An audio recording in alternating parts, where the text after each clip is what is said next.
morning, students. Today we are going to start our next topic, that is kernel of a homomorphism. Kernel of a homomorphism क्या होता है? अगर G से G dash तक आपके पास कोई भी एक होमोमॉर्फिज्म है, देन पहले तो कर्नल को हम डिफाइन कर रहे हैं यहाँ पे. कर्नल ऑफ F क्या होता है? It is set of all those elements of G जिनकी image under F is equal to E dash. What is E dash? E dash is the identity element of G dash. इसका मतलब colonel किसी भी homomorphism का क्या है? It is set of all those elements of G जिनकी image under F is nothing but identity of G dash. हमें पता है अगर हम कोई भी मैपिंग लें तो हर एलिमेंट जो डोमेन सेट होता है उसकी कोई ना कोई इमेज तो होती है ना. तो अब इस G में से उन एलिमेंट्स का हमने सेट बना लिया जिन सब की इमेज क्या है? Identity of G dash. जो G डैश की आइडेंटिटी है उस एलिमेंट की जितनी भी बैक इमेजेस हैं उन सारी बैक इमेजेस के सेट को एक नाम दे दिया, that is kernel of F. Kernel of F क्या है? Kernel is set of all those elements of G जिनकी image under this mapping is nothing but identity of G dash. जो एलिमेंट्स G डैश की आइडेंटिटी पे जा रहे हैं उन सारे एलिमेंट्स के सेट को हमने क्या कह दिया? कर्नल. ठीक है. Now we are going to prove कि अगर F कोई भी होमोमॉर्फिज्म है G से G डैश तक, then kernel of F is a normal subgroup of G. किसी भी होमोमॉर्फिज्म का जो कर्नल होगा वो ऑब्वियसली G का सबसेट है. ये तो हमने देख लिया क्योंकि हमारे पास जो एलिमेंट्स आ रहे हैं यहाँ पे कर्नल के अंदर वो एलिमेंट्स कहाँ के हैं? G के हैं. तो obviously kernel of F is a subset of G. Now we have to prove it is a normal subgroup of G. तो सबसे पहले नॉर्मल प्रूफ करने के लिए हम क्या प्रूफ करेंगे? सबसे पहले प्रूफ करेंगे इट इज अ सबग्रुप. पहले सबग्रुप प्रूफ करेंगे फिर हम नॉर्मल पे जाएंगे. ठीक है. अब किसी भी सेट को सबग्रुप प्रूफ करने के लिए हम क्या करते हैं? That set must be a non empty set. तो हमें सबसे पहले कर्नल में कोई ना कोई एलिमेंट दिखाना है. एंड वी नो दैट अगर F कोई भी होमोमॉर्फिज्म है तो कल हमने किया था identity of G under homomorphism, उसकी इमेज क्या होती है? हमेशा identity of G dash. Identity की इमेज हमेशा आइडेंटिटी ही होती है. ठीक है. G से G डैश तक है तो G की आइडेंटिटी की इमेज किसके इक्वल होगी? G डैश की आइडेंटिटी के इक्वल. तो F of E is equals to E dash. इसका मतलब क्या हुआ? Identity element belongs to kernel, क्योंकि कर्नल में कौन से एलिमेंट्स हैं जिनकी इमेज अंडर F किसके इक्वल है? Identity of G dash. इसका मतलब क्या हुआ? कर्नल में एक एलिमेंट मिल गया, इसलिए kernel is a non empty set. ये नॉन एम्प्टी है यानी कि इसके अंदर कुछ एलिमेंट्स बिलोंग करते हैं. तो हम मान लेते हैं A और B कोई दो एलिमेंट्स हैं जो कर्नल में बिलोंग करते हैं. अगर A कर्नल में है इसका मतलब A की image under F is identity of G dash, and B भी कर्नल में है इसका मतलब B की image under F is also E dash. अब किसी भी सेट को सबग्रुप प्रूफ करने के लिए हम क्या प्रूफ करते हैं? If two elements belongs to that set then AB inverse also belongs to that set. So to prove हम कि kernel of F is a subgroup, it is sufficient to prove that this belongs to kernel. और कौन से elements kernel में belong करते हैं? जिनकी image under F is nothing but identity of G dash. तो अब हमें ये शो करना है कि AB इनवर्स बिलोंग करेगा कर्नल में. इसका मतलब हमें शो करना है कि F of AB inverse is equals to E dash. Now we calculate F of AB inverse. किसके इक्वल होगा ये? It is F of A into F of B inverse. Why we can split this? इस तरह से क्यों लिख सकते हैं? Because F is a homomorphism. Now हमने कल रिजल्ट किया था F of A का इनवर्स किसी भी एलिमेंट के इनवर्स की इमेज अंडर F किसके इक्वल होती है? F of A का inverse. F of A element का जो इनवर्स होगा उसके इक्वल होगी. सो फ्रॉम हियर अगर B इनवर्स एक एलिमेंट है तो इसकी इमेज अंडर F किसके इक्वल होगी? F of B का इनवर्स. ठीक है. नाउ F of A किसके इक्वल है? Identity of G dash. F of B किसके इक्वल है, identity of ji dash. Identity का इनवर्स क्या होता है, आइडेंटिटी ही होता है, तो इसका मतलब it is nothing but identity of ji dash, है ना। तो इसका मतलब F of A B inverse is equals to E dash. इसका मतलब जो एलिमेंट है वो किस में बिलोंग कर गया, कर्नल में। फाइन। तो इसका मतलब अगर ए और बी दो एलिमेंट्स है कर्नल में, तो ए बी इनवर्स भी कहाँ बिलोंग कर रहा है, कर्नल में। Therefore A B inverse belongs to kernel means kernel of F is a subgroup of G। किसका सबसेट था ये, G का, तो सबग्रुप भी किसका बनेगा, G का। ठीक है, बट हमें क्या प्रूव करना था, we have to prove it is a normal subgroup of G। आप किसी भी सबग्रुप को नॉर्मल प्रूव करने के लिए क्या करते हैं, take one element of that subgroup and one element of the group जिसके अंदर हमें नॉर्मल प्रूफ करना है। ठीक है, तो now to prove that kernel of F is a normal subgroup of G, we have to prove G inverse A G belongs to kernel of F. Kernel of F को normal proof करने के लिए हमें क्या proof करना रह गया, G inverse A G belongs to kernel of F. अब इसको प्रूफ करने के लिए हमें क्या प्रूफ करना पड़ेगा, कौन से एलिमेंट्स कर्नल में बिलोंग करते हैं, जिनकी image under F is equals to identity of ji dash. तो इसका मतलब अगर हमें प्रूफ करना है G inverse A G kernel में बिलोंग करता है, तो हमें प्रूफ करना है image of this under F is equals to E dash. So we calculate this value. F is a homomorphism, so we can write it as f of G inverse f of A into f of G. Now again using this result, क्या लिख सकते हैं हम, f of G inverse is nothing but f of G का whole inverse into f of A into f of G. f of A किसके equal है, that is equals to E dash, है ना। So it is f of G का inverse into identity of G dash into f of G। Identity of ji dash को अगर जी dash के किसी element से हम ऑपरेट करेंगे तो क्या आएगा, सेम एलिमेंट, तो it is nothing but f of g का inverse into f of g. अब ये एलिमेंट इनटू इट्स इनवर्स किसके इक्वल होता है, आइडेंटिटी के। आइडेंटिटी किसकी, जिस ग्रुप में ये बिलोंग कर रहा है, किस में बिलोंग कर रहे हैं एलिमेंट्स, जी डैश में। तो क्या आ गया हमारे पास, e dash, that is identity of ji dash. ठीक है, तो इसका मतलब what we get that f of g inverse ag is equals to e dash, which implies that this is an element of kernel of f। ठीक है, तो ये element किस में बिलोंग कर गया, कर्नल में।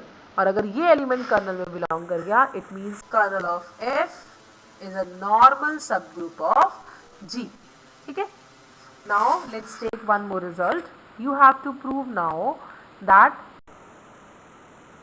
if f is a homomorphism from G to G dash is a homomorphism,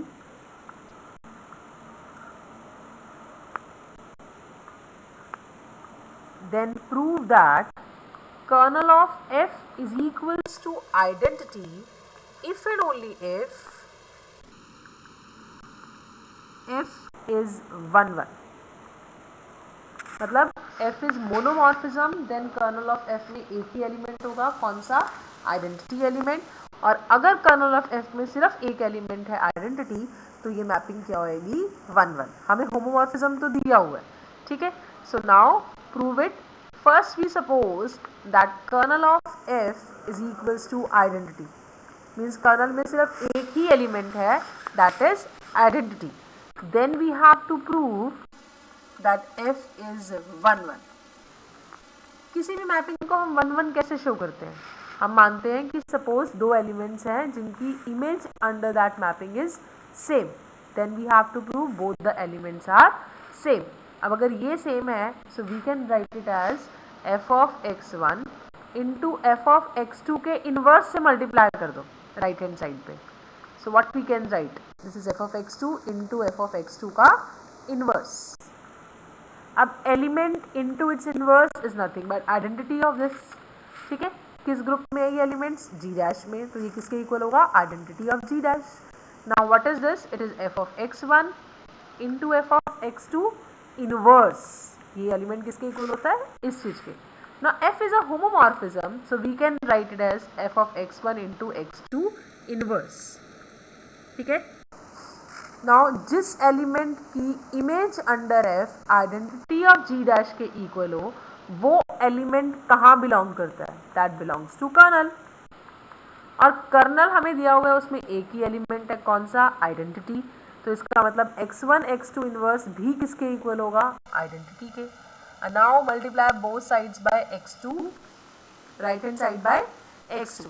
तो क्या आएगा आपके पास? x1 x2 inverse into x2 is identity into e into x2. Now finally what is this?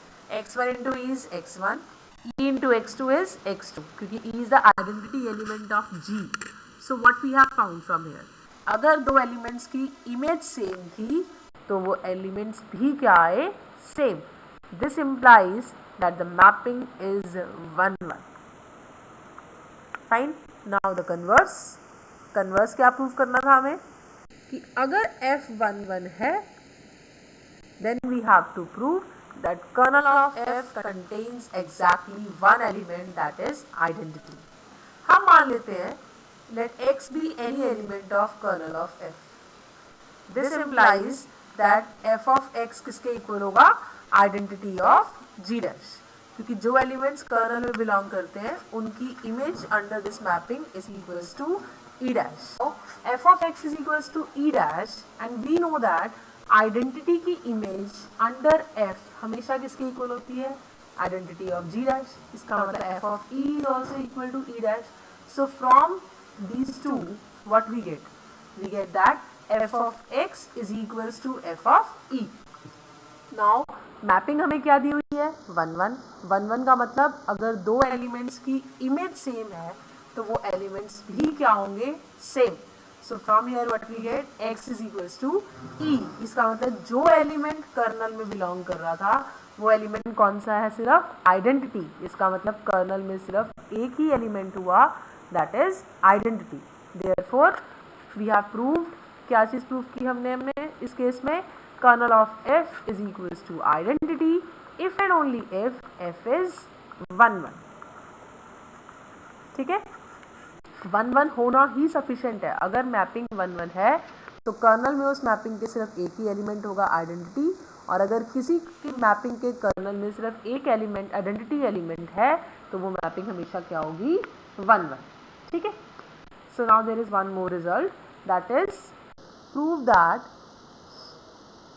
if f is a homomorphism from g to g dash,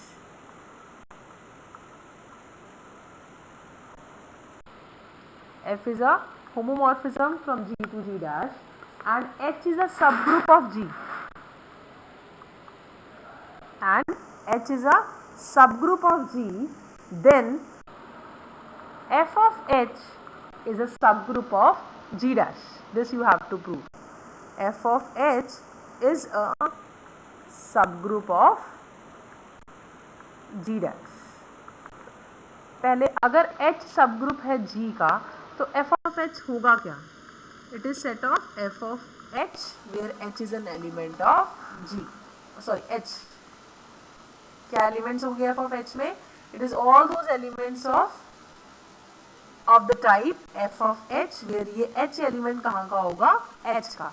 मतलब जो h सब group है उसके सारे एलिमेंट्स की इमेजेस से जो सेट बना, that is your f of h. ठीक है. हमें प्रूव करना है इट इज अ सब ग्रुप ऑफ g डैश. किसी भी सेट को सब ग्रुप प्रूव करने के लिए हम सबसे पहले क्या प्रूव करते हैं? It is a non empty set. As we know that identity of group always belongs to its subgroup, therefore e belongs to h and therefore f of e belongs to f of h. And f of e किसके equal होगा? e dash के equal होता है हमेशा, which is identity of g dash. Therefore identity of g dash also belongs to f of h. Hence f of h is a non-empty set. अब अगर ये non-empty set है तो हम इसमें दो एलिमेंट्स कंसीडर कर लेते हैं. ठीक है. तो मान लेते हैं f of h1 and f of h2 are two elements of f of h where h1 and h2 are the elements of h. ठीक है, मुझे प्रूव करना है ये सब ग्रुप होना चाहिए। उसके लिए मुझे प्रूव करना है कि फर्स्ट इनमें से कोई एक एलिमेंट और दूसरे का इनवर्स किस में बिलोंग करना चाहिए, एफ ऑफ एच में। तो मैं ये एलिमेंट कैलकुलेट करती हूँ, ये क्या बनेगा, this is f of H one into F of H two का इनवर्स किसके इक्वल होता है, F of H two inverse. ठीक है, now f is a homomorphism so we can write it as f of h1 h2 inverse, combine कर सकते हैं, fine। now we know that h1 and h2 are the elements of h, so h1 this is a subgroup, अगर ये subgroup है तो h1 h2 inverse किस में belong करेगा, h में। अगर ये h में बिलोंग कर रहा है तो इसकी इमेज अंडर f किस में बिलोंग करेगी, f of h में। So what we have found that this element belongs to f of h, therefore ये element इसके equal है, इसलिए ये भी इसमें belong करेगा। So finally what we get, अगर f of h में कोई दो elements लिए then first element into second का inverse किस में belong किया, f of h में, hence this implies that f of h is a subgroup of g dash। ठीक है, ये इसका क्या बन गया, सब ग्रुप, और यही आपको प्रूव करना था। Now the next result is show that every homomorphic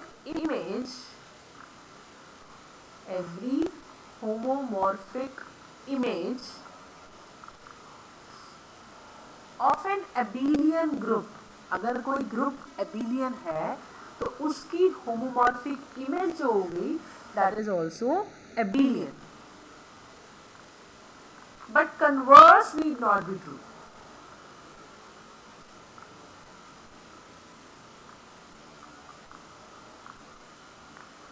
क्या कहा हमने, पहले तो हम बात करते हैं होमोमॉर्फिक इमेज की, this we have already defined.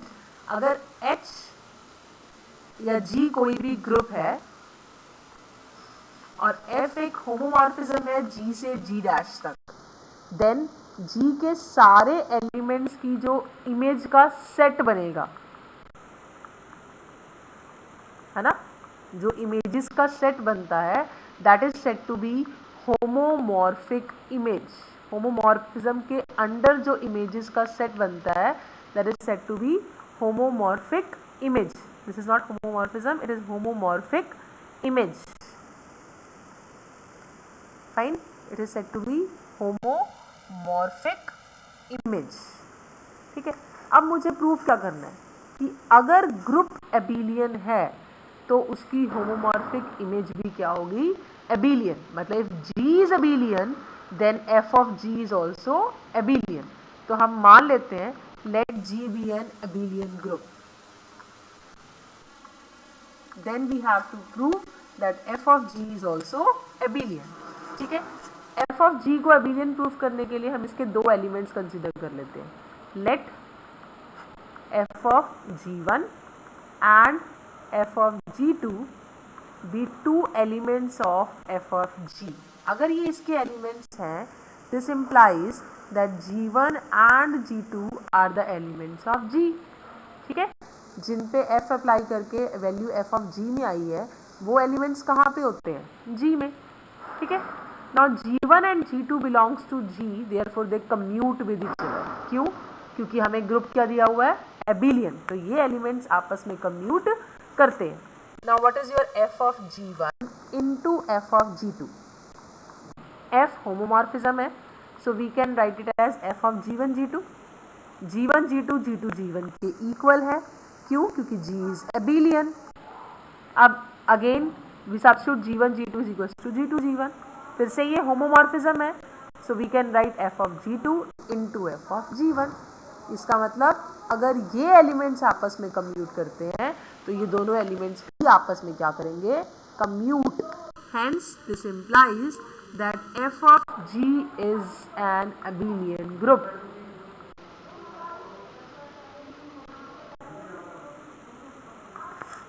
Now converse of this theorem holds need not be true. क्या कन्वर्स बनेगा, सबसे पहले कि f of G अगर एबिलियन है तो it does not imply that G is also abelian। ठीक है, हमने अभी तो कहा कि अगर g एबिलियन है तो f ऑफ g एबिलियन होगा, but converse need not be true, मतलब अगर f ऑफ g एबिलियन है तो g का एबिलियन होना जरूरी नहीं है, और जो रिजल्ट हमेशा होल्ड नहीं करता उसके लिए हम एक कॉन्ट्राडिक्टरी एग्जाम्पल देते हैं. So we take g as set of all non singular matrices over real numbers. Non singular मतलब क्या मतलब हुआ इस चीज का कि ये सारे के सारे क्या है, इनका जो डिटर्मिनेंट है that is non zero, and over real numbers का मतलब ये सारी एंट्रीज कहाँ बिलोंग कर रही है, रियल नंबर्स में. ये सारे नंबर्स क्या है, real numbers. And we define a mapping from G to set of all non zero real numbers. ठीक है, जीरो को छोड़ दिया. क्यों छोड़ा, क्योंकि set of non zero real numbers under multiplication forms a group. Zero को छोड़कर, और इस तरह की सारी non singular matrices under multiplication forms a group. ठीक है, तो हमने दो ग्रुप ले लिए, ऐसी नॉन सिंगुलर मैट्रिसेस और एक set of all non zero real numbers. अब मैपिंग डिफाइन करते हैं. एफ किस तरह की मैपिंग है, ये ए बी सी डी. इसकी इमेज किसके इक्वल है, that is equal to the determinant of this matrix. जब डिटर्मिनेंट नॉन जीरो है तो ऑब्वियसली वो नॉन जीरो रियल नंबर ही आएगा और वो इस सेट में बिलोंग करेगा. ठीक है, अब हमें पता है कि ये मैपिंग होमोमॉर्फिज्म है. क्यों, क्योंकि अगर f of a into b की बात करते हैं, ठीक है, दैट इज आंसर क्या है बेसिकली, f ऑफ अगर a कोई भी 2x2 ऑर्डर मैट्रिक्स है, what is this mapping, it is nothing but determinant of a. यही वैल्यू आ रही है ना. So what is f of ab, that is determinant of a into b, which is equals to determinant of a into determinant of b. So it is equals to f of a into f of b. Fine. So f is a homomorphism. But इस case में you can see there कि R set of non-zero real numbers under multiplication forms an abelian group. ये तो abelian है, ठीक है. और क्या ये homomorphic image है इसकी, पहले हमें क्या चाहिए था, रिजल्ट ध्यान से देखो. हमें क्या चाहिए कि होमोमॉर्फिक इमेज अगर एबिलियन है तो ग्रुप का एबिलियन होना जरूरी नहीं है. तो हमने यहाँ ये तो प्रूफ कर दिया f इज अ होमोमॉर्फिज्म. तो हमें ये भी प्रूफ करना पड़ेगा कि R जो है वो इसकी होमोमॉर्फिक इमेज है. इसका मतलब इसके हर एलिमेंट की यहाँ बैक इमेज चाहिए, और यू कैन से कि इसके हर एलिमेंट की इमेज इसका कोई ना कोई एलिमेंट होना चाहिए, है ना. तो इसका मतलब इसके हर एलिमेंट की बैक इमेज यहाँ होनी चाहिए. So if I take any non zero real number, उनको हम क्या कर सकते हैं, वी कैन किसी भी नॉन जीरो रियल नंबर को हम दो नंबर्स के डिफरेंस की फॉर्म में लिख सकते हैं, और फिर उस डिफरेंस से हम दो दो के प्रोडक्ट भी बना सकते हैं, है ना. Like you have any real number, I will take 2. This can be written as 2 minus 0, ठीक है, or it can be written as we can also write 2 as difference of two numbers means 4 minus 2.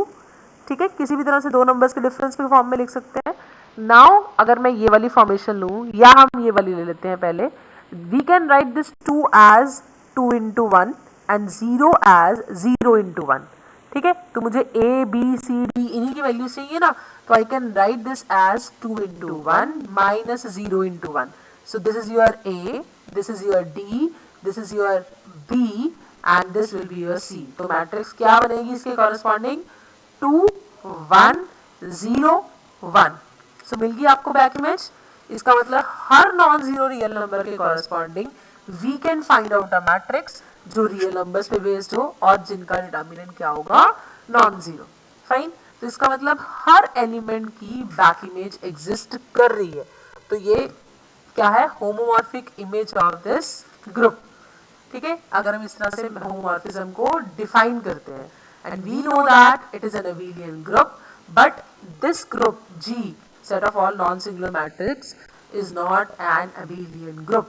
तो अगर homomorphic image abelian है तो group का abelian होना जरूरी नहीं है. ठीक है, so you have to prove each and everything कि G इज ग्रुप, ये बताना पड़ेगा. Set of positive real numbers, set of non zero real numbers under multiplication forms an abelian group, and f is a homomorphism जो हमने define किया है, और हर रियल नंबर की बैक इमेज एग्जिस्ट कर रही है इसमें, इसलिए ये मैपिंग क्या आएगी हमारे पास, ऑन टू है. ऑन टू है तो ये होमोमॉर्फिक इमेज है इस मैपिंग के कॉरेस्पॉन्डिंग. ठीक है, so what we get from here कि अगर होमोमॉर्फिक इमेज एबिलियन है तो ग्रुप एबिलियन हो ये ज़रूरी नहीं है, बट अगर ग्रुप एबिलियन है तो उसकी होमोमॉर्फिक इमेज तो एबिलियन होगी. Now there is one more result, that is show that every homomorphic image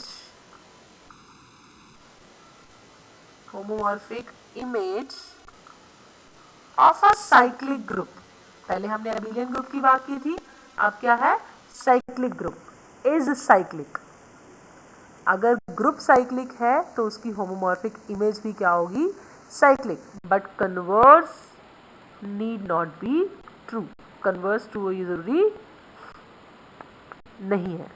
ठीक है, how will you prove this? पहला केस हमें जर्नल में प्रूव करना है, तो हम मान लेते हैं f is a homomorphism from g to g dash, then f of g is nothing but homomorphic image of g. इसमें कौन से एलिमेंट्स होंगे? f of g where g is an element of g. ठीक है, हमें क्या given है? g is cyclic.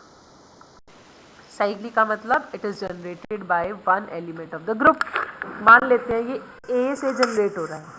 ठीक है, अगर ये a से जनरेट हो रहा है इसका मतलब इस ग्रुप के सारे एलिमेंट्स a की पावर में लिखे जाएंगे.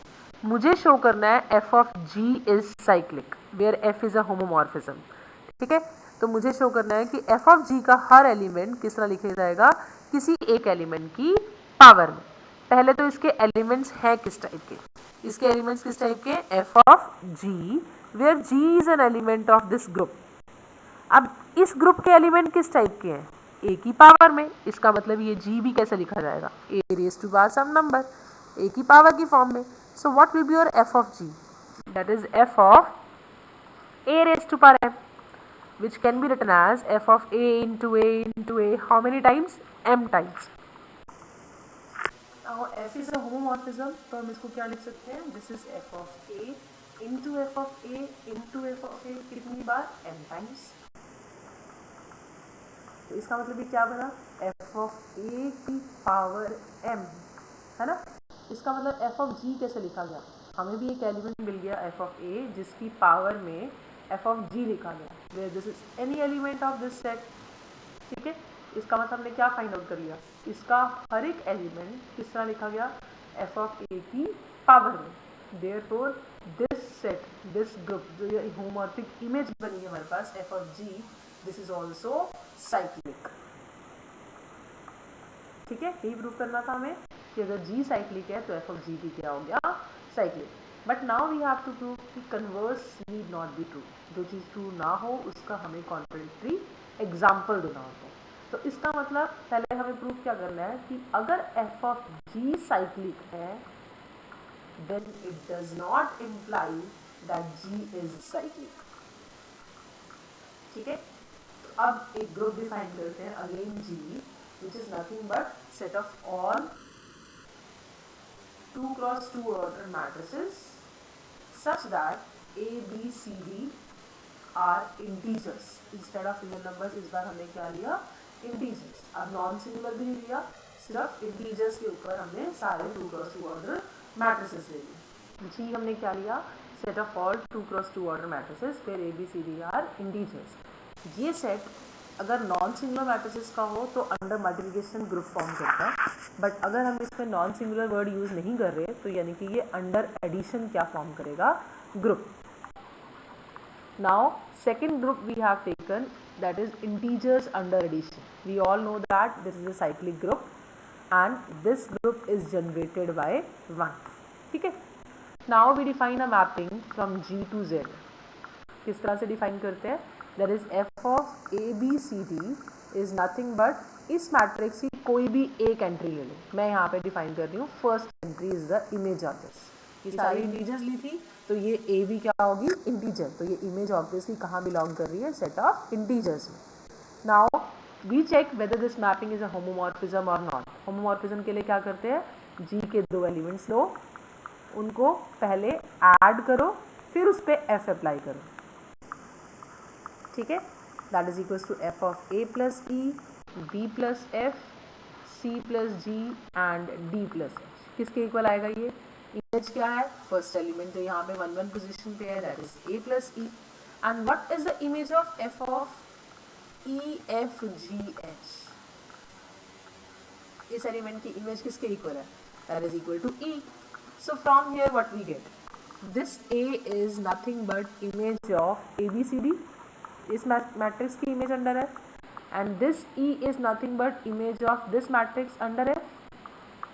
ठीक है, सो व्हाट वी गेट, अगर इनको पहले ऐड करके f अप्लाई करें यहाँ, या पहले f अप्लाई करके फिर ऐड करें, the result will be same. Therefore this implies that f is a homomorphism. अब हमें ये चेक करना है कि z जो है वो इसकी होमोमॉर्फिक इमेज है या नहीं. कब होगी ये होमोमॉर्फिक इमेज, अगर ये मैपिंग क्या हो जाए on to.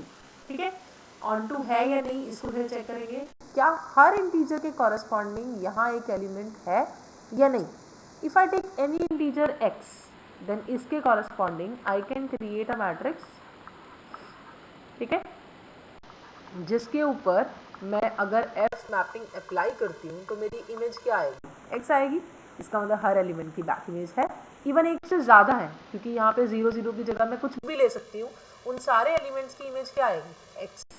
Therefore this mapping is onto also. इसका मतलब f of g is nothing but z, हर एलिमेंट की बैक इमेज है.